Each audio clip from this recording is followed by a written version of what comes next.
आंदोलन केलेलं नसताना आम्हाला ताब्यात घ्यायचं कारणच काय?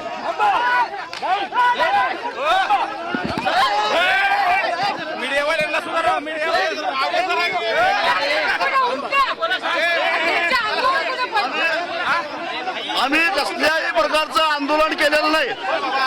आंदोलनाचं स्थळ इथून कितीतरी लांब असताना या ठिकाणी या जनरल डायरच्या अवलादीने आम्हाला इथं येऊन ताब्यात घेण्याचा प्रयत्न केलेला आहे. आम्ही कसलंही आंदोलन केलेलं नाही.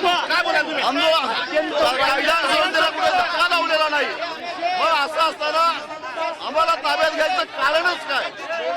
एवढी कर्तव्य तत्परता यांच्याकडे होती तर गावोगावी खुले आम अंमली पदार्थांची विक्री होते.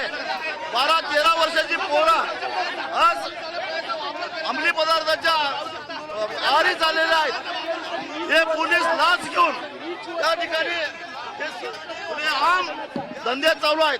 त्यावेळी यांची कर्तव्य तत्परता कुठे गेलेली आहे? तेव्हा काही केलं तर आम्ही मुळात गुन्हाच काही केलेला नाही.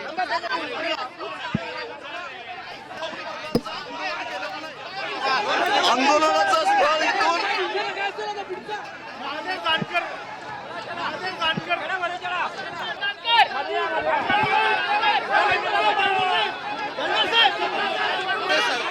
हुकुमशाही महाराष्ट्र एकंदरीत संपूर्ण सरकारचा धिक्कार